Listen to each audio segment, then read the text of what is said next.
teman-teman ya. Being rich is just a numbers game. Nah, jadi kalau kalian mau kaya itu tinggal kalian pinter-pinternya mainin angka ini. Gimana kalian bisa tercapai angka tersebut, cara paling cepatnya bagaimana. Nah, ini ada formulanya teman-teman ya. Kalau kalian salah formulanya jadinya lebih lambat. Tapi kalau kalian udah ngerti formulanya itu cepet banget. Jadi kalau misalnya nih, seandainya saya mulai lagi dari nol, kok Andri bisa nggak jadi triliuner lagi? Gampang. Ya bahkan waktunya saya lebih perlu singkat banget. Ya, karena saya udah ngerti, udah pernah tercapai dan udah tahu dulu saya lewatinnya bagaimana. Ya. Nah ini kalau ini menurut formula saya teman-teman ya. Kalau kita mencari 0 ke 100 juta, menurut saya paling gampang itu kerja. Ya, cari 100 juta itu kerja paling gampang. Ya kerja dapat 5 juta atau 10 juta gitu kalau kita skillnya pinter banget, oke, ya bisa dipercaya sama bos. Itu cari 100 juta setahun tuh gampang. Ya, jadi kalian 100 juta pertama itu paling bagus tuh kerja. Ya. Level kedua, kalian mau mencari 500 juta itu self-employed. Self-employed itu apa? Kalian jadi profesional. Ya kalian misalnya jadi fotografer, jadi editor, ya jadi apapun lah. Nah itu yang profesional teman-teman. Self-employed itu kalian harus tetap tukarkan tenaga kalian menjadi uang, tapi dengan nilai yang lebih tinggi. Nah itu harusnya kalian mencari 500 juta pertama tuh gampang. Ya.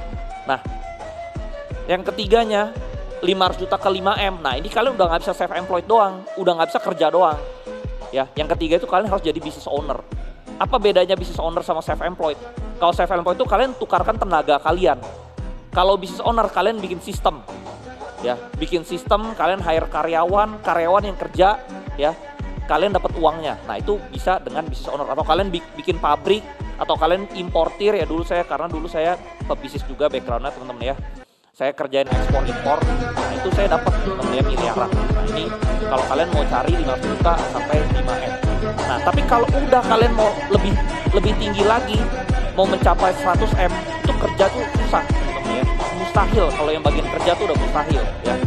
Kalau self-employed juga mustahil. Kalau business owner masih bisa, tapi agak susah. Kenapa? Karena pengalaman saya dulu berbisnis. Saya contohnya, saya impor barang dari China, saya jual di Indonesia. Begitu saya untung, saya harus pakai uangnya buat impor barang lebih banyak lagi. Jadi uang saya habis lagi buat impor barang lebih banyak lagi. Udah saya jual, ya kadang ada barang mati lah, nggak laku ya. Ada keuntungan, saya harus beli lagi. Nah jadi bisa nggak? Bisa, tapi lama ya. Nah yang cepat itu apa? 100M itu jadi investor, jadi trader dan investor saham itu cepet banget ya, karena nanti saya tunjukin saya tuh cepet banget teman-teman. Saya cuma butuh kalau 100M itu dari saham itu saya cuma butuh 3 tahun. Gak